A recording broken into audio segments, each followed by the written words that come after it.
Magandang gabi po sa lahat.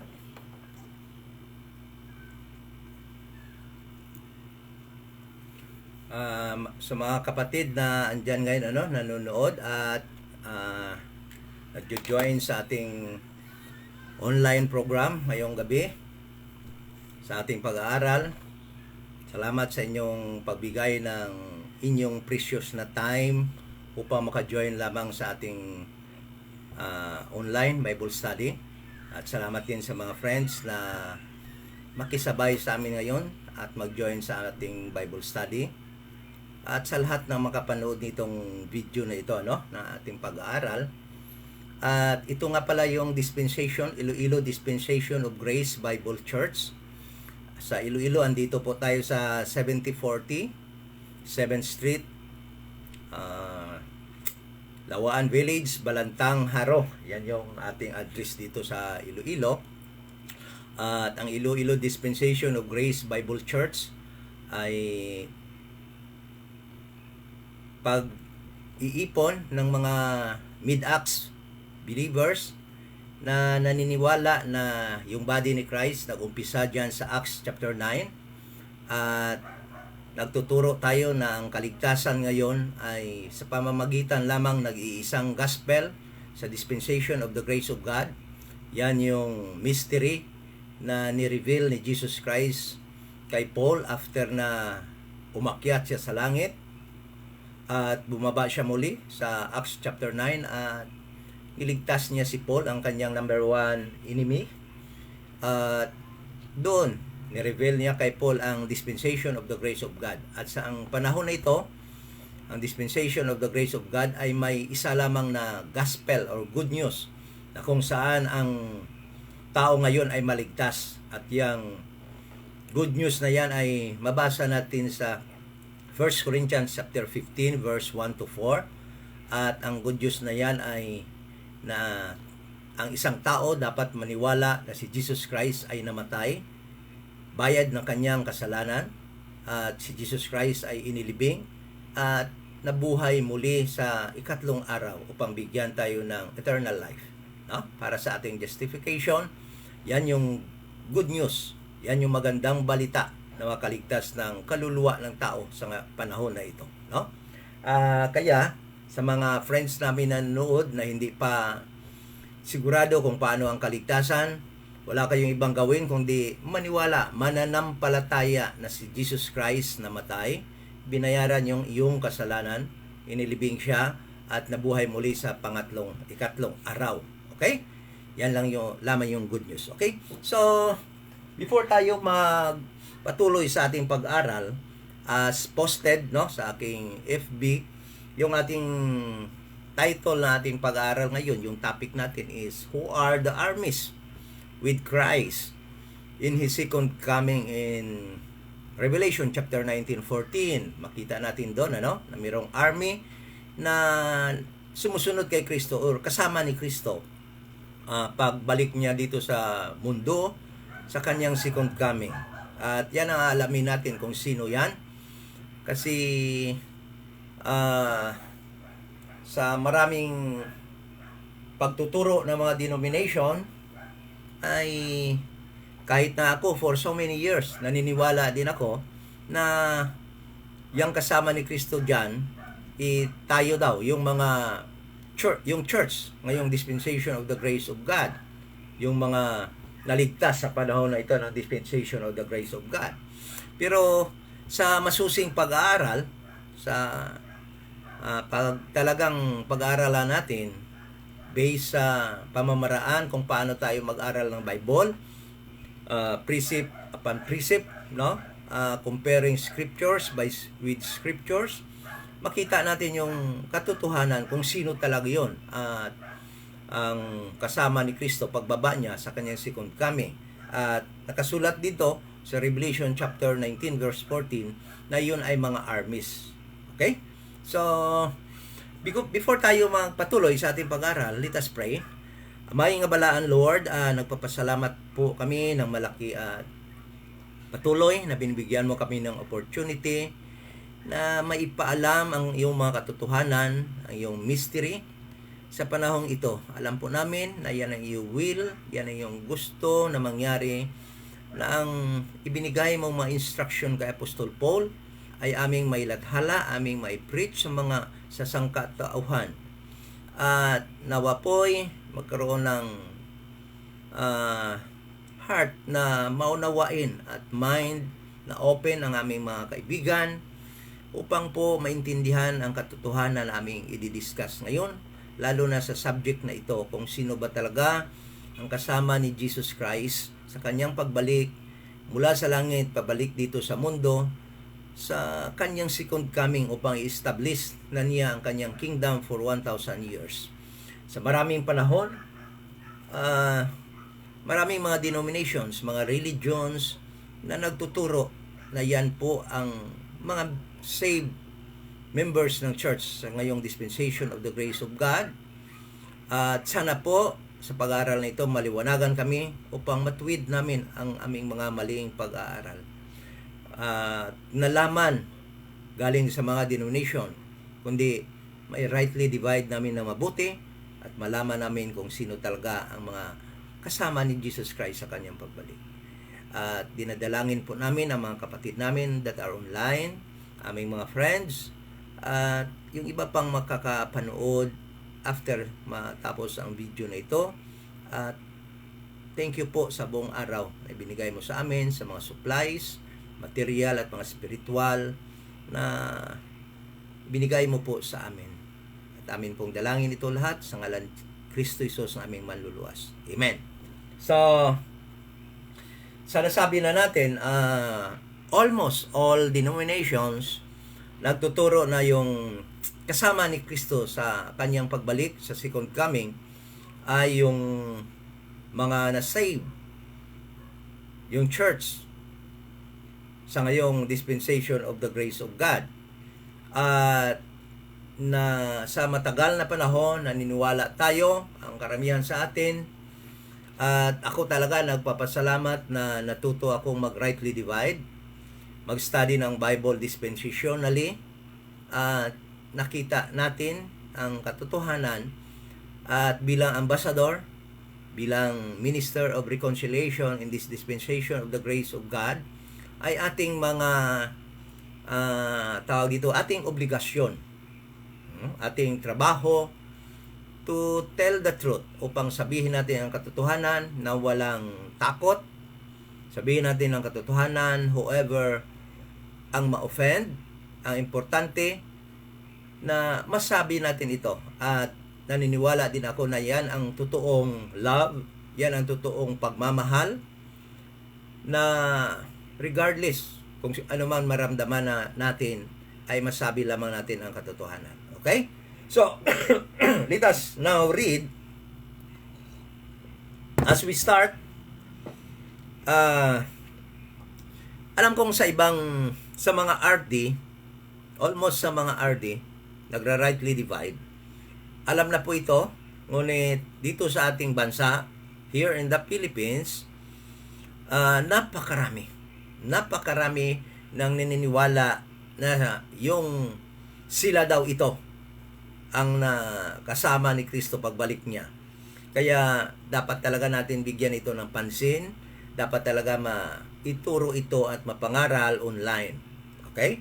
So, let us now read ng Revelation chapter 19. At alam naman natin na ang book ng Revelation ay ito yung ni-reveal ni Jesus Christ. Sabi dito sa verse 1, chapter 1, verse 1, the revelation of Jesus Christ, which God gave unto him, to show unto his servants things which must shortly come to pass. And he sent and signified it by his angel unto his servant John. So John, ang nagsulat nito, at ito yung revelation mismo ni Jesus Christ sa kanya. At alam naman natin na si Jesus Christ ay dinala, no? At pinakita sa kanya ang mangyayari dito sa earth. Ito yung mangyayari dito sa earth, no? Sabi ni John, yan ang revelation sa kanya ni Jesus Christ. Shortly, sabi dito, shall shortly come to pass. Okay? So, Actually, kung hindi na-postpone ang prophetic program, nangyari na ito. Kasi sabi dito nga, shortly shall come to pass. But we understood that yung prophetic program was postponed, temporarily postponed. Kaya nga hanggang ngayon, ang Book of Revelation na nakasulat dito na sinasabing shortly come to pass ay hindi pa nag-come to pass o hindi pa nangyayari. At still, itong mangyayari na ni-reveal ni Jesus Christ kay John ay future pa. Hanggang ngayon, future pa. Okay? So, kaya nga, yung pagbabalik ni Jesus Christ, yung kanyang second coming, hanggang ngayon, future pa yan. So, tingnan natin at alamin kung sino yung kasama ni Jesus Christ sa kanyang pagbalik dito sa mundo upang establish ang kanyang 1,000 years reign as King of Kings and Lord of Lords sa kanyang second coming. So, let us go to Revelation chapter 19. Okay, so sabi dito in verse 11, ito yung sinakita na ni John, ang time na ito, nakita na ni John ang pagbalik ni Jesus Christ, no? Dito sa mundo para i-establish ang kanyang 1,000 years reign as King of Kings. At basahin ko, and I saw heaven opened, and behold, a white horse, and he that sat upon him was called Faithful and True. Alam natin yan na si Jesus Christ, ang faithful and true. And in righteousness he does judge and make war. So alam natin na sa second coming ni Jesus Christ ay magja-judge siya magre-render siya ng judgment of nations, no? Then at the same time makikipaggiyera si Jesus Christ sa kanyang pagbalik dito. Then verse 12, his eyes were as a flame of fire, and on his head were many crowns, and he had a name written that no man knew but he himself. Verse 13, and he was clothed with a vesture deep in blood. Alam mo, maganda rin, sa ibang aral naman natin ito, pag-aralan natin bakit yung vesture niya dito is deep in blood. And his name is called the Word of God. Verse 14, and the armies which were in heaven followed him. So, itong army na ito ay nasa langit at sumusunod sa kanya. Upon him, upon white horses, clothed in fine linen, white and clean. Okay? And out of his mouth goeth sharp sword, that with it he should smite the nations. Okay? He should smite the nations, meaning the nations, the Gentile nations, no? Of this earth, and he shall rule with them with a rod of iron, and he treadeth the winepress of the fierceness and the wrath of Almighty. And he hath on his vesture and on his thigh a name written, King of Kings and Lord of Lords. So at this moment of time, makikita na natin yung sign na Jesus Christ talaga is punta na dito sa earth. Kasi itong time na to, yung kanyang vesture is King of Kings and Lord of Lords. At alam naman natin na mangyayari yung na magiging King of Kings si Jesus Christ and Lord of Lords dito sa earth kung i-establish na niya ang kanyang earthly kingdom sa kanyang second coming. Kaya nga alam nga natin dito, dahil sa mga verses na ito, na nagsabi na siya ay King of Kings dahil mangyayari lamang yun na maging King of Kings siya kung magre-reign na siya sa kanyang earthly kingdom for 1,000 years. Okay? So, itong verses na to talaga nagsasabi ng kanyang second coming. At sa kanyang second coming, may mga armies which were in heaven that will join Jesus Christ sa kanyang pagbabalik dito sa earth. Okay. So what is the purpose of these armies? So alam na natin na si Jesus Christ will reign as King of Kings, at alam naman natin na magro-rule siya dito at ang kanyang gobyerno dito sa langit at sa lupa. At alam naman natin na yung isang kingdom ay meron talagang dapat armies. Okay? Kagaya nga natin dito sa Pilipinas, meron din tayong mga armies, meron tayong mga militaries na magpo-protect sa ating security at makikipaglaban pag tayo ay may mga kalaban.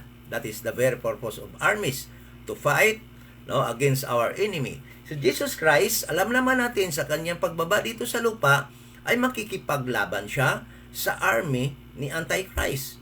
Kaya kailangan niya magdala ng army from heaven pagbalik niya dito because makikipaglaban siya sa hindi lamang basta-bastang army, kundi isang formidable or matibay na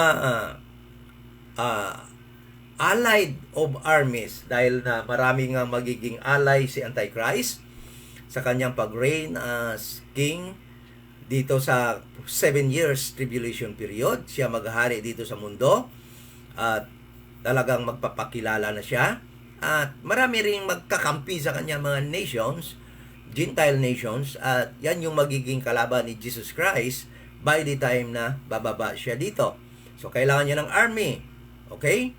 So, at every nation, every kingdom, so alam na natin, dapat meron talagang army. Ang bawat gobyerno, dapat merong army. Ang isang nation, ang isang government, hindi magiging matibay kung wala sang matibay din na army or military. Kagaya nga, alam naman natin, yung may pinakamatibay na military might dito sa mundo ngayon ay ang USA, at followed by, alam natin, yung China, Russia, then ang alam ko nung pag-study ko dati ay panglima yung Israel.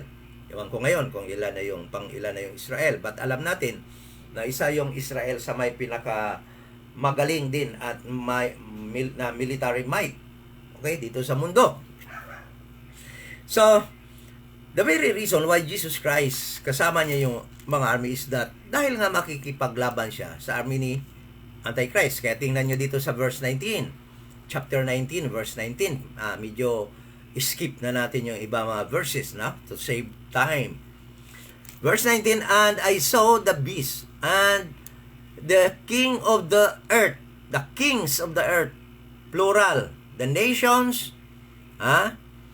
that will be allied with the Antichrist and their armies, plural, their armies, meaning allied forces, no, na makikipag-ally sa army ni Antichrist. So meaning the armies of Antichrist, his army, actually are composed of many nations, many kings. Okay?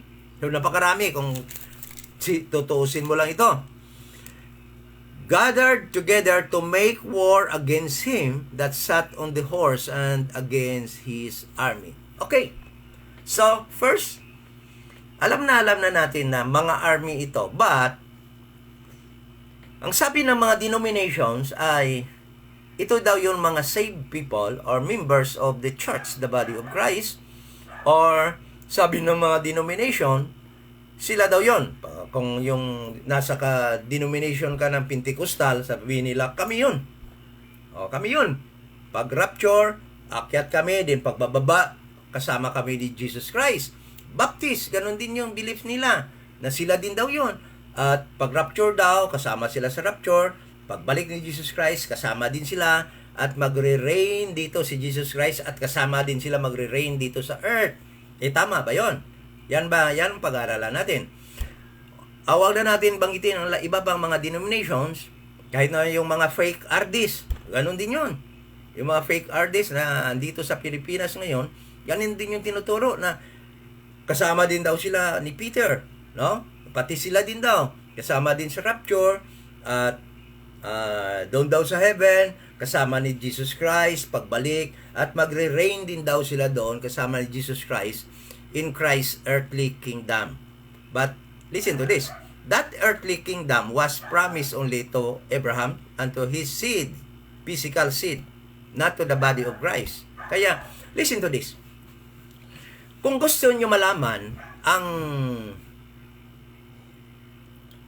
kung sino ang mali ang pagtuturo, ito yung pinakamaganda mo na i-gauge ang isang church or isang denomination na mali ang pagtuturo. Pag sinabi nila kasama sila na i-rapture at babalik din sila kasama ni Kristo at magre-reign sila ni Kristo sa kanyang kasama ni Kristo sa kanyang earthly kingdom, alam ko na yon, alam mo na yon, na mali ang turo na yon dahil yung mga nagtuturo ng ganyan ay walang tumpak na understand, na pag-unawa what is prophetic program of God to Israel and what is God's prophetic program to the body of Christ. Kasi yun ang pag-intindi, mali-mali yan na yun ang pag-intindi. Kasi sa Biblia, ang prophetic program ng God para sa Israel is yan ang pamaraan ng Panginoon upang through that nation, kaya si Jesus Christ naging Jew, naging Israelite, no? Naging Hebrew, dahil nga through that bloodline, ibabawain ni Kristo, ng God, yung control mula kay Satan, yung earth. At after sa Acts 9, after the fall of the prophetic program of the nation Israel, being a chosen people of God, dahil nga ni-reject nila si Kristo sa Acts chapter 7. Ang God, no, Jesus Christ, bumaba galing sa langit, sinave niya, niligtas niya si Paul on his way to Damascus to persecute the group of Peter, at nirebel niya kay Paul ang isang program which was kept secret since the world began, the dispensation of the grace of God, na ang Diyos ay magliligtas ng grupo ng mga tao, which is called the body of Christ. Then, yung grupo ng mga tao na yan yung i-rapture niya, at yung mga tao na yan, yun naman gagamitin niya upang bawiin mula kay Satan ang control sa heaven. Because heaven was actually already unclean in the eyes of God because of Satan's rebellion. Yun yung dalawang programa na yan. So kung yung church nyo nagtuturo na mararapture din kayo, kasama kayo ni Peter marapture, then pagbaba ni Christ, kasama din kayo sa second coming at magpapasok din kayo sa earthly kingdom ni Christ, mali yan. Hindi, mali yun, yung pagtuturo na yan. Nasa church ka na hindi nagtuturo ng tama. Kaya please, seek the truth. Study your Bible, rightly divided. Okay? Dispensationally. Okay? So, ngayon, let us go into the verses that will prove that yung kasama ni Christ, pagbaba niya, ay hindi church, the body of Christ, hindi mga naligtas sa gospel ng dispensation of the grace of God, hindi rin sila ni Peter, hindi rin yung mga member ng Little Flock. Wala.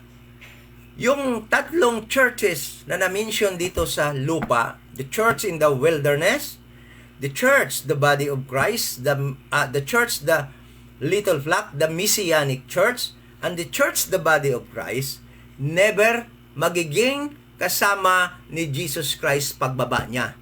So, yung kasama niya, malinaw na na-mention doon, armies. Okay? So, pupunta tayo ngayon sa mga reasons na sinusupport ng mga denominations na sila daw yun ang kasama. Number 1, dahil mga army daw ito at yung mga member daw, yung mga na-save daw na tao ngayon ay mga soldiers of Christ. So, titingnan natin. Bibigyan natin ng pag-aaral kung tama ba yon. Kung ang mga soldier ba na na-mention doon sa 2 Timothy is capable of fighting, or mga soldiers ba yon na dapat lumaban sa gira, laban sa army ni Antichrist. So, let's go to 2 Timothy. Okay, ito yon, verse 4. 2 Timothy chapter 2, verse 4. Kasi na-mention dito na yung mga naligtas ngayon, members of the body of Christ, no, are soldier. Verse 3. Sabi dito, 2 Timothy chapter 2 verse 3, "Thou therefore endure hardness as a good soldier of Jesus Christ." So, yun daw, soldier daw tayo. Kaya nga, yun. Yan din daw yung army na makipaglaban sa kay army na Antichrist. Ewan ko lang kung kaya natin to. "No man that warreth entangle himself with the affairs of this life, that he may please him who hath chosen him to be a soldier." So, titingnan natin kung ano yung pagiging soldier natin dito. "If a man also strive for masteries, yet is he not crowned except he strive lawfully." Verse 6, "The husbandman that labors must be first partaker of the fruits. Consider what I say, and the Lord give thee understanding in all things." Remember, sabi ni Paul, verse 8, that Jesus Christ of the seed of David was raised from the dead according to my gospel. Then verse 9, "Wherein I suffer trouble as an evildoer, even unto bonds, but the word of God is not bound." So, bakit si Paul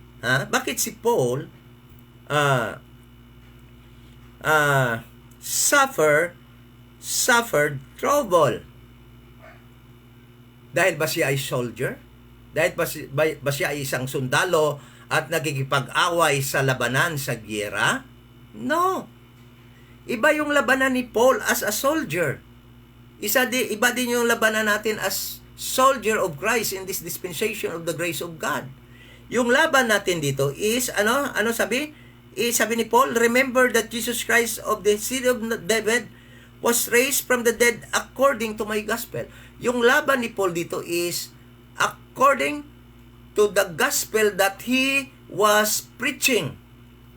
So, ang laban ni Paul, as a soldier of Jesus Christ, is to fight, to stand, against those teachings, the false doctrines. Yan yung laban ni Paul. Hindi ang laban ni Paul is physical, militarily as a soldier, but what? Doctrinal. Si Paul na priso, si Paul nagkakaroon ng maraming trouble, nagsasuffer ng maraming trouble because of his fight for the truth of the gospel of this dispensation of the grace of God. Hindi si Paul as a soldier nakipaglaban ng gira kagaya ng gira na lalabanan ni Kristo sa kanyang second coming. Okay? We as soldier in this dispensation of the grace of God ay hindi tayo makikipaglaban ng gira, pisikal na gira, na kagaya ng lalabanan ni Kristo sa kanyang second coming, kundi yung gira natin ngayon is spiritual warfare as soldier. So, meaning, hindi tayo pwedeng makipaglaban doon sa gira na lalabanan ni Kristo sa kanyang second coming because our training, our mastery, no, is what? Ang ating training is spiritual battle. Fight against false, evil doctrines, against false teachers na nagtuturo ng maling turo. And because of that, Paul, in his time, been nakulong, napriso, at nakaranas ng maraming sufferings dahil nga marami ang kumakalaban sa kanyang turo, sa kanyang tamang turo, sa kanyang sound doctrine. At alam naman natin kung sino yon. Kaya nga sabi ni Paul, bugbog, sarado siya, pinubugbog siya. Dahil habang tinuturo niya yung gospel of the grace of God, may mga tao na naman na kung saan siya aalis sa isang lugar, darating at para sirain ang kanyang tinuturo na sound doctrine. Yan yung laban natin. Kaya tingnan mo, anong sabi ni Paul? Anong sabi ni Paul sa Ephesians chapter 6? Ephesians chapter 6. Verse 11. Sabi niya, put on therefore, ito tingnan mo.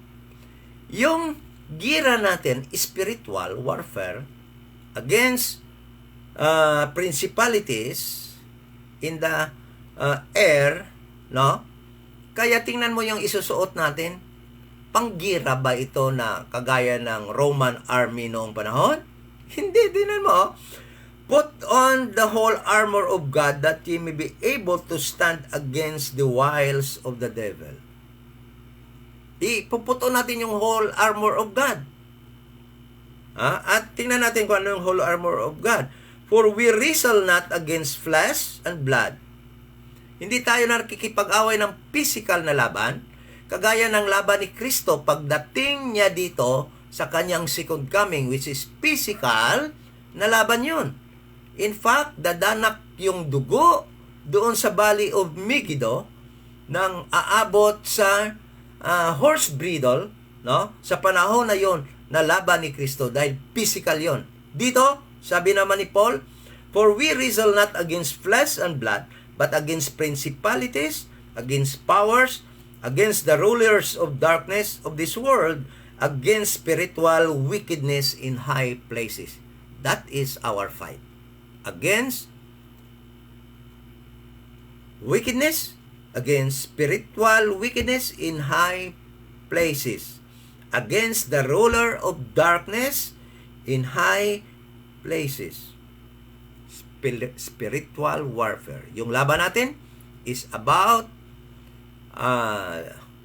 false doctrine, false teaching, na tinuturo din ng kalaban habang tinuturo natin ang Word of God, ang truth, ang sound doctrine ni Paul. At alam natin ngayon yon kung sino yung mga kalaban, di ba?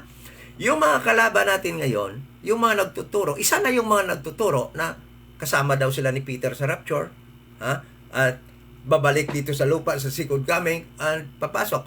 That is false doctrine. That is not sound doctrine that Paul taught to the body of Christ. Okay? So, sabi pa nga dito, wherefore take unto you the whole armor of God, verse 13, that ye may be able to withstand in the evil day, and having done all to stand. Ano pa yon? Sabi niya dito, stand therefore, having your loins girt about with truth. Yung mga armas natin is truth. Doon, pagbalik ni Kristo, ano yung armas ng mga Antichrist? Armalites. Ano yung armas naman ng mga army ni Kristo? Swords. Sabi dito, your loins girt about with truth, and having on the breastplate of righteousness, and your feet shod with the preparation of the gospel of peace. Gospel. Teaching, right? Teaching yung ating armas dito. And your feet shod with the preparation of the gospel of peace. Above all, take the shield of faith. Faith. Ang shield natin is faith, wherewith ye shall be able to quench all the fiery darts of the wicked. And take the helmet. Tingnan mo yung helmet natin. Of salvation. Our helmet is salvation. Not that literal helmet na sinusuot ng mga sundalo. Okay? Sabi dito, and the sword of the Spirit, which is the Word of God. The Bible.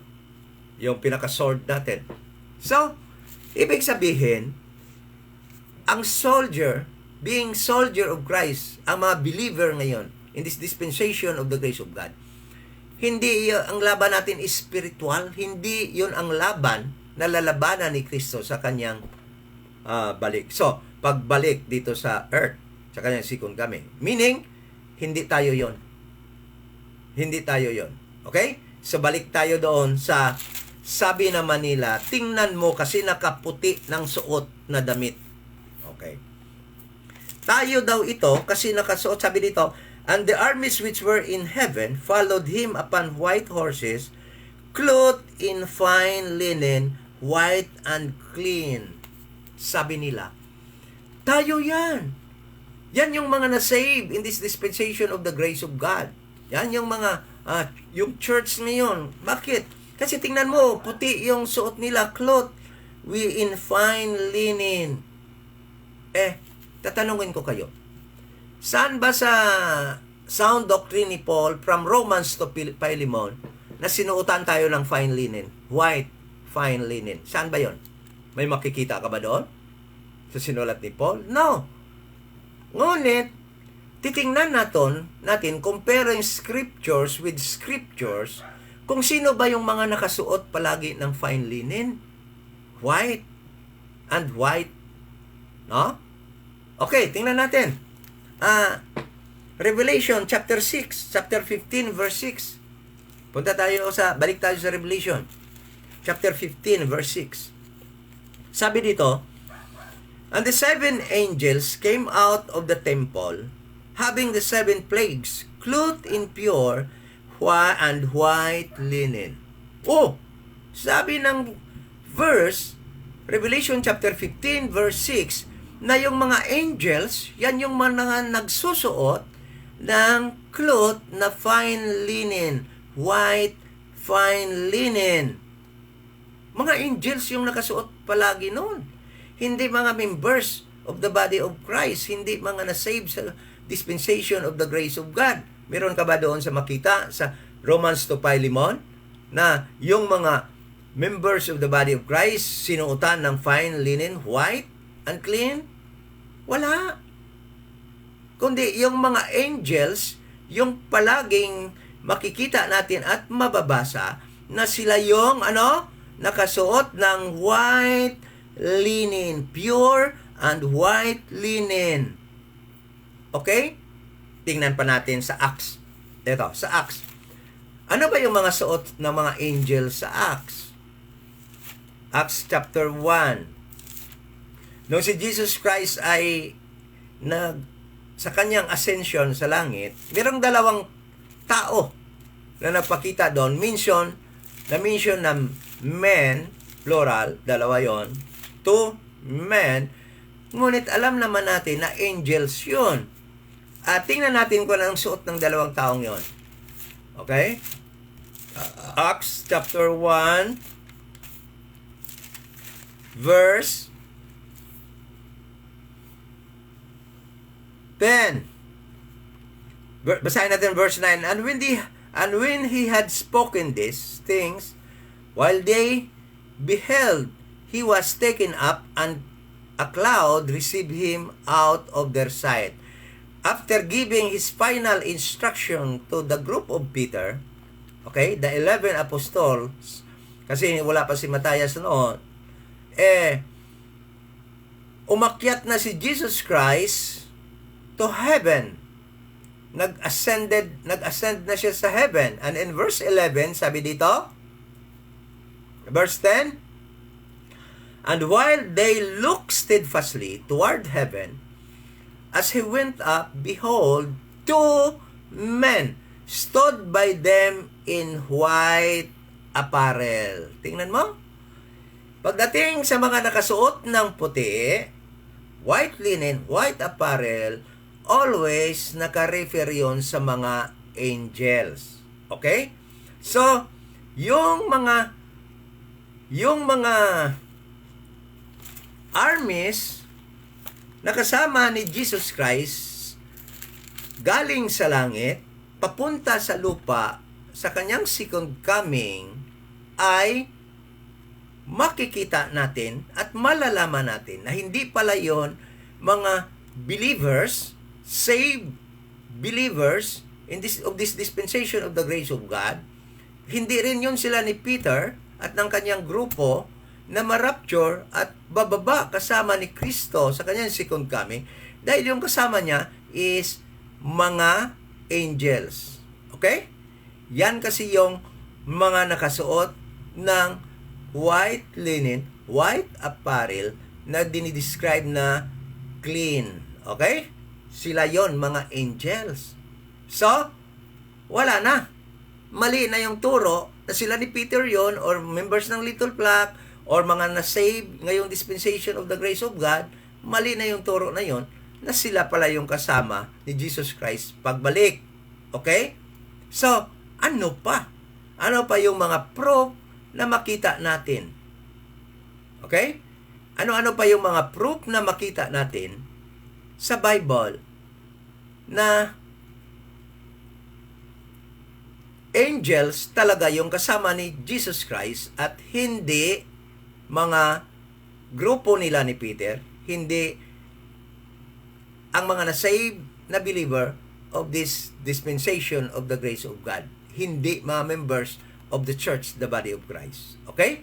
So, ito.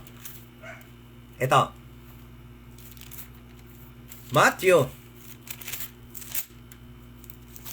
Ang Matthew chapter 25, no? Yun ang chapter na yon na nagdi-describe ng return ni Jesus Christ after the tribulation period, after the 7 years tribulation period na ikinakwento di dyan sa Matthew chapter 24. So, let us go to Matthew chapter 25.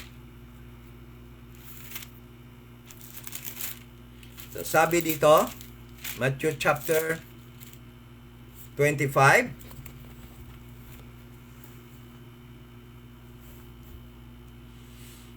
verse 31, when the Son of Man shall come in His glory, then I will ask you a question. Kailan ba ang Son of Man, Jesus Christ, will come in His glory? Ha? So, Jesus Christ, pwede nyo ilagay yung mga answer nyo dyan sa comment section. So, Jesus Christ, okay, 1, 2, lagay nyo yung answer nyo kung meron kayong alam. When the Son of Man shall come in His glory. Kailan darating? Kailan si Jesus Christ will come in His glory? So, the answer is sa kanyang second coming. When He established His 1,000 years reign as King of Kings, yan ang time na magka-come siya dito in this earth, in His glory. Okay? Then, listen to this. Next praise. Anong sabi dito? And all the holy angels with, sino? With Him. So, yung kasama ni Kristo, sa pagdating niya dito, galing sa langit, pagkatapos ng 7 years tribulation period, upang i-establish ang kanyang kingdom, ang kasama niya na mga armies na na-mention doon sa tribulation period, sabi dito sa Matthew chapter 25 verse 31, kasi yung Matthew chapter 25 verse 31, ay ito din yung second coming ni Jesus Christ dito sa earth na ito upang establish ang kanyang kingdom. Sino yung sinasabi dito kasama? Angels and all the holy angels with Him. Okay? With Him. Yung kasama niya, sabi dito, all the holy angels with Him. Malinaw na malinaw ang verse. Kasi pag nag-aral tayo ng Bible, it should be validated, no, with scriptures also, not with our own interpretation, not with all our own assumption. Kasi kung doon ka lang sa Revelation, i-assume mo kaagad na ikaw yon kasi yung doktrina mo, naniniwala ka na ikaw yun, na yung church yun, the body of Christ. That is why, i-assume mo na lang, ang kasama niya yun ng mga armies na yan. Yan yun, tayo yan. Kasama din dyan sila ni Peter kasi nga, we are soldiers, sabi diyan sa 2 Timothy. We are soldiers of Christ. Iba yung pagka-soldier natin. We are soldiers of Christ in this dispensation of the grace of God to fight against our enemies who are reigning in the air. Okay? Those who are teaching evil doctrine, unsound doctrine, doctrines that against what Paul is teaching in this dispensation of the grace of God, the sound doctrine of Paul. Okay? So, ngunit, tingnan mo, pagbalik ni Kristo, army. At yung army niya, angels. Sabi niya dito, and all the holy angels with him, then shall he set upon the throne of his glory. Kailan ba mag-uupo si Jesus Christ sa kanyang crown, throne of his glory? Nakaupo na ba si Jesus Christ ngayon sa kanyang throne of his glory? No. Right now, he is sitting at the right hand of God, there in heaven. Ngunit pagdating niya dito sa mundo at establish na niya ang kanyang kingdom sa kanyang 1,000 years na pag-reign dito sa mundo, yan na yung time that Jesus Christ will sit upon the throne of His glory. Okay? Then listen to this, what will happen during the time. And before Him shall be gathered all nations. That is, the judgment of all nations. Kasi mayroong judgment eh. Bema judgment or the judgment seat of Christ, that is only for all members of the body of Christ. It will happen in heaven after the rapture. Then there is what we call this judgment of nations, and that will happen during Christ's second coming on this earth. He will gather all nations. Okay? And who will gather? His army. His angels. His army. Yan ang magagather. Ha? Then, ano mangyayari doon? And He shall separate them one from another as a shepherd divided his sheep from the goats. That is segregation of the saved and unsaved people on this earth na maiiwan na buhay sa 7 years tribulation period. Okay? So listen to this. Bibigyan ko kayo ng another hint. Kung may laban ba ang Panginoon, gumagamit ba siya ng tao para makikipaglaban? Tingnan natin. Ha? Ito yung laban ng Panginoon, makita natin doon sa Revelation chapter 12. Balik tayo muna doon. Revelation chapter 12. Mirong laban dito. Every time ang Panginoon may laban kay Satan or sa Antichrist or kay Satan, makikita natin na hindi mga believers ang kanyang gamit. Pero pag spiritual battle, makita natin at this time, in this dispensation of the grace of God, ang laban na yan ay nasa atin dahil tayo mga soldiers of Christ to fight, no, to defend His sound doctrine that was entrusted to Paul. Kaya nga tinawag tayo ngayon na soldiers of Christ. Yan yung paglaban natin, spiritual. Ngunit pag may mga physical na laban, ang Panginoon laban kay Satan, makita natin na mga angels talaga yung kanyang ginagamit. Tingnan mo, Revelation chapter 12. There was war in heaven. Sabi dito, Revelation chapter 12 verse 7. Sabi dito, and there was war in heaven. Revelation chapter 12 verse 7. And there was war in heaven. Michael and his angels fought against the dragon. Yung laban ni Jesus Christ against Satan, the dragon, hindi siya gumagamit ng tao. Walang kalaban-laban ng tao kay Satan. Si Adam nga eh. In his glory during the time, in the Garden of Eden, tinalo nga siya ni Satan. Tayo pa kaya that we are, tayo pa kaya? Kaya, every time may laban ang Panginoon, physical na laban, warfare against Satan, angel ginagamit niya. Tingnan mo. And there was war in heaven. Michael and his angels fought against the dragon, and the dragon fought and his angels. Kita mo? May mga angels man si Satan. Third of angels rebelled against God together with Satan. Ganon karami. Third of angels ay nagrebelde, lumaban sa Panginoon kasama ni Satan. So, sabi dito, and prevailed not. So, si Satan natalo. Neither was their place found anymore in heaven. Kailan nangyari ito?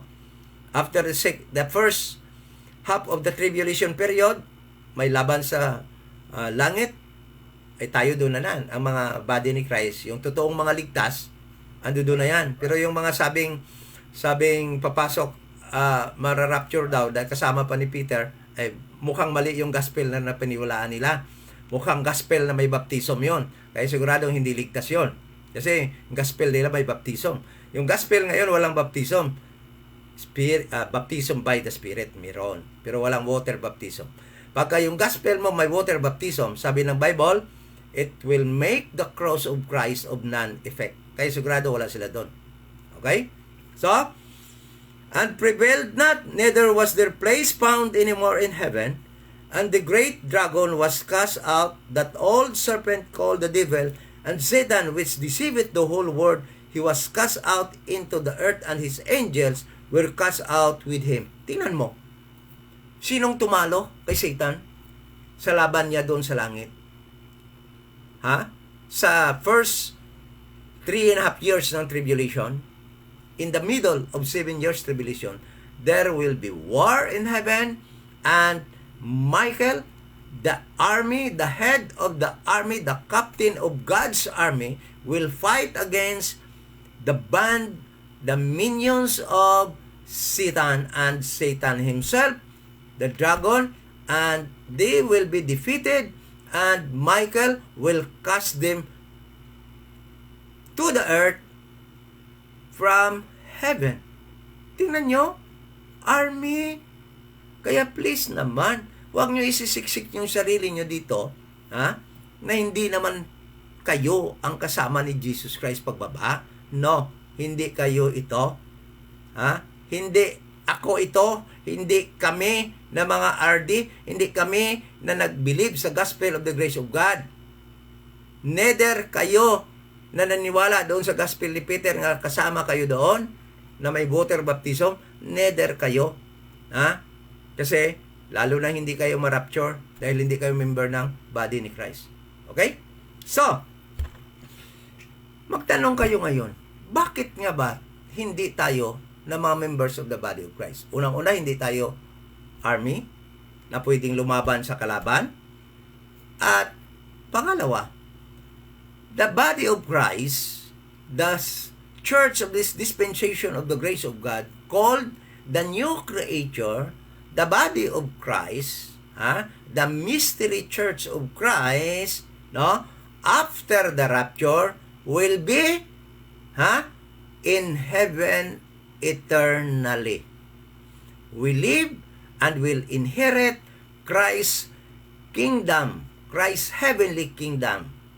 We will be given a body, a house that is not made of earthly materials. That is why our body is prepared there in heaven for after the rapture. Doon tayo darating. Tingnan nyo ito. Hindi na tayo, pag rapture, hindi na tayo babalik dito sa earth.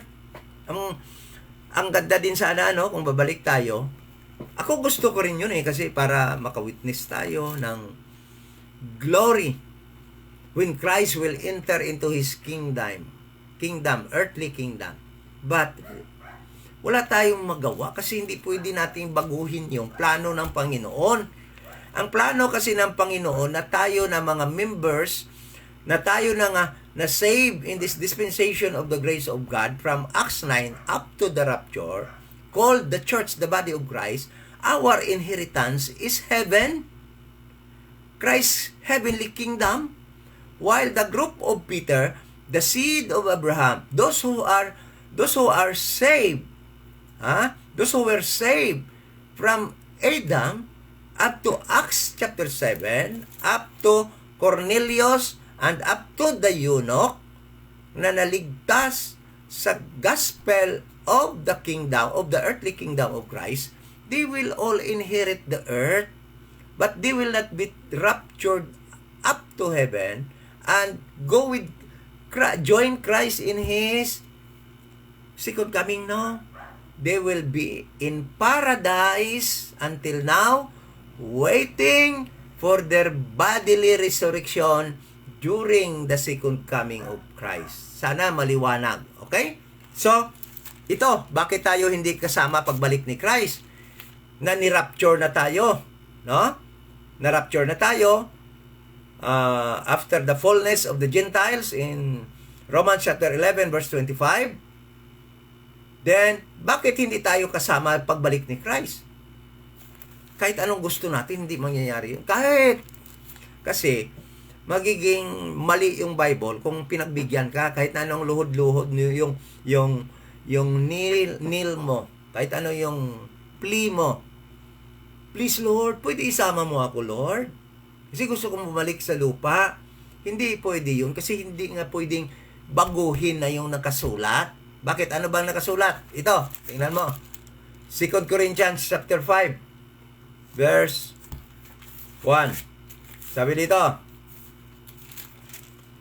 we members of the body of Christ, we have a body waiting for us in heaven after we will be taken up to heaven. Sabi dito, for we know that if, Paul writing to the members of the body of Christ, we also as member, part of the body of Christ, para sa atin din itong verse na ito. For we know that if our earthly house of this tabernacle, this body, this earthly house of our soul, this flesh and blood and bones, sabi dito, were dissolved. 2 Corinthians chapter 5 verse 1. We have a building of God, an house not made with hands, eternal in the heavens. Okay? So pag rapture natin, bibigyan tayo doon yung kaluluwa natin, magkakaroon ng body doon sa langit, at yung body na yan is designed by God to live in heaven eternally. Kaya sabi niya, eternal in the heavens. Ibig sabihin, hindi po pwede umalis sa heaven. Yung body na isusuot natin pag doon na tayo sa heaven. Kaya tinawag yan eternal in the heaven. Okay? In the heavens, plural. So, meaning, verse 2, for in this we groan. Yan nga ang ating ginogroan. Yan ang ating na desire and longing. Being clothed, we groan earnestly, desiring to be clothed upon with our house, which is from heaven. Alam nyo, iwan ko lang kung kayo hindi nagdi-desire. As member of the body of Christ, as member, of the church called the body of Christ, alam nyo, yan yung desire natin. Iwan ko lang kung kayo nagdi-desire na sana maklot na tayo, maisuot na natin yon ang ating body na naghihintay sa atin doon sa heaven. Okay? Kasi, tingnan mo nung nakaraan lang, medyo masama pakiramdam ko kasi itong body na to, itong flesh and blood na ito, ay talagang nakapaka-weak. Pag nag-change lang ng klima, ngayon medyo amihan na, natapos na yung habagat, medyo sasama naman yung pakiramdam mo. Kahit na yung mga bata, di ba? Matitibay pa yung mga bata, pero nag-favor. Pero yan, pag naisuot na natin yung body natin na yon, not made with hands, not made with earthly material, sabi dito, yan yung dinidesire natin.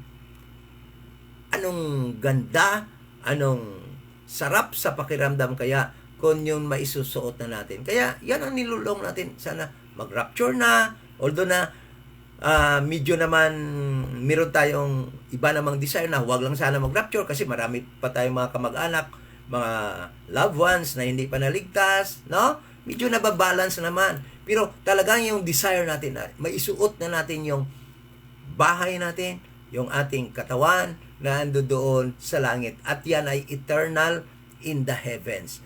Kaya pag naisuot na natin yan, hindi na tayo pwede bumalik dito kasama ni Kristo because our inheritance is not the earth.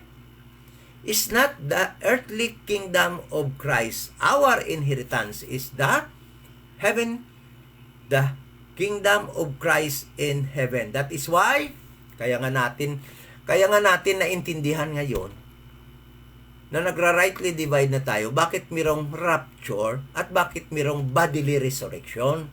Kasi yung bodily resurrection, yung mga na-save sa kingdom gospel, sa prophetic program ng God para sa Israel, kung paano niya i-take back ang control ng earth from Satan, they will be given body that are designed to operate in this earth. Ang sa atin naman, body na naghihintay sa langit, ando doon sa langit, na design to operate in heaven dahil yung atin namang inheritance is the heavenly kingdom of Christ. While the people on this earth, yung mga lahi ni Abraham, yung mga naligtas before Abraham, ang promise sa kanila is the earthly kingdom of Jesus Christ. Kaya nga, ang promise sa kanila, bodily resurrection, not rapture.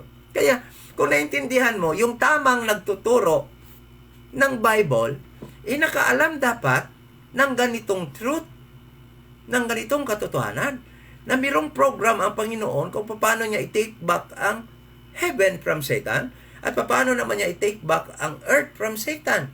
At gumawa siya ng dalawang program. And that is the prophetic program for Israel to inherit the earth, and the mystery program of Jesus Christ, the body of Christ, of this dispensation of the grace of God, to take back, to inherit the heaven.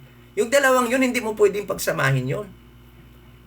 Yung ginagawa ng mga maling turo ngayon, iniisa lang nila because of their not able to understand the difference between the two programs of God, which is heavenly and earthly. The two programs of God and the two groups of people na gagamitin ng Panginoon para magbawi ng kanyang dalawang kingdom na nakuha ni Satan when he rebelled against God. Yun. Kaya yun yung mga palatandaan ng maling turo. Yung masasama din daw sa rapture, din sasama babalik kay Christ, papasok sa earthly kingdom ni Christ, mali ng turo yon. Pasensya na, pero kailangan natin mas maitapat, may pagtapat, at may preach ang katotohanan. For these people, alam ko matatalino tong mga tao na to eh. Ang tatalino nila, ang gagaling, they are so eloquent in their way of speaking. Napakagaling nila magsalita, hindi kagaya ko, nabubulol-bulol na nga. Nahirapan na mag-pronounce. But, alam nyo, kung nagtuturo lang kayo ng totoo, ako titigil na. Bakit?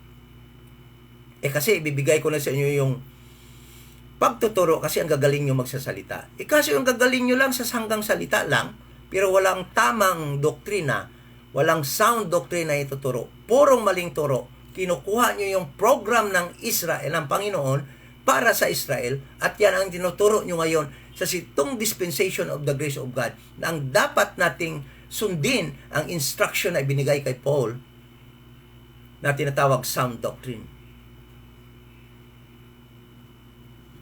Sana maintindihan natin yun. No? So, yung mga susunod natin na mga Bible study ay papaliwanag ng mga katotohanan kung bakit yung group ni Peter at yung mga naniniwala na isa lang ang gospel na tinuturo ni Peter at ni Paul ay mapakita natin na mali yun. Bakit? Anong mga events sa Biblia na sinasabi nila na tingnan mo, isa lang yun kasi tingnan mo, kagaya ng eunuch. Bakit yun daw yung eunuch naligtas naman sa gospel ni Peter? Gentile din daw yun. Bakit naman daw yun si Cornelius? Naligtas naman sa gospel ni Peter. Gentile din daw yun. Kaya dahil doon, dahil na hindi nila naintindihan kung bakit naligtas yung mga Gentile na yon, no? Kino-connect nila at doon sila niniwala na isa lang yung gospel ni Peter at ni Paul. Ngunit mali yon na pagtuturo. Bakit? Next nating pag-aaral, i-discuss natin kung bakit yung eunuch naligtas sa gospel ni Peter. Bakit kailangan maligtas yung eunuch at kagaya din ni Cornelius? Unahin natin ang eunuch. Next natin na pag-aaral, bakit naligtas ang eunuch. Okay? Pero sabihin ko sa inyo, naligtas siya sa gospel ni Peter na tinuturo nila ni Peter sa gospel of the kingdom, ngunit ibang-iba ang gospel ni Paul na para sa Gentiles. Kaya nga, siguro nagtataka ko, Gentiles din yon. Titingnan natin sa Bible, next natin na pag-aaral kung anong mga katotohanan, truth sa Bible na makita natin by comparing scriptures with scriptures ang reason bakit naligtas yung yun. Okay? Sa ngayon, dyan lang muna tayo.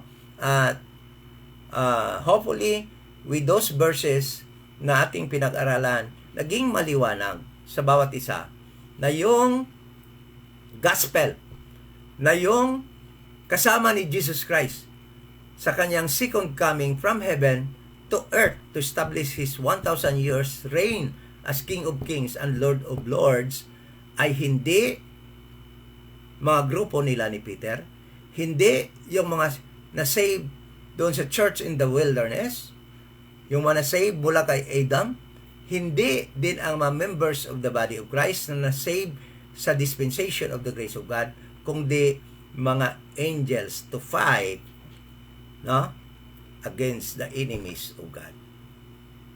And they will be here in this earth until the 1,000 years reign of Christ as His army sa kanyang kingdom. Okay? So, sana naging maliwanag at good night, good evening, grace and peace po sa lahat ng mga kapatid ng mga RD, Mid-Acts 9, at sa iba pang mga friends namin. Magandang gabi din po at salamat sa pag-join nyo sa amin at sana po may natutunan tayo na magandang aral sa pag-aaral natin ngayong gabi ng mga katotohanan. So, yung kasama ni Jesus Christ, mga angels. Hindi kayo, hindi ako, hindi ang members of the body of Christ. Let us pray. Amay ngabalaan, salamat sa mga salita na pag-aralan namin, mga chapters and verses, at lalo na sa katotohanan na naging maliwanag sa amin ngayon na upang mapabulaanan ang matagal ng turo na naituro sa amin. Na yung mga kasama daw ni Jesus Christ sa kanyang pagbalik dito ay ang mga na-save sa panahong ito at sa panahon nila ni Peter, yung mga na-save mula pa sa unang panahon. At napatunayan sa pamamagitan ng mga verses na yon na yung kasama pala ni Jesus Christ ay mga armies, na armies na yan ay ang mga angels na makikipaglaban sa kanyang laban sa pagbabalik niya dito to establish His 1,000 years reign as King of Kings. Salamat po at sana po ay sa aming mga kaibigan na nakikinig upang maligtas sa dispensasyon ng grasya sa panahon ito ay wala kayong ibang gagawin kundi mananampalataya lamang na si Jesus Christ ay namatay, bayad ng iyong kasalanan, siya ay nilibing at nabuhay sa ikatlong araw upang bigyan tayo ng eternal life. We pray in Jesus' name. Amen.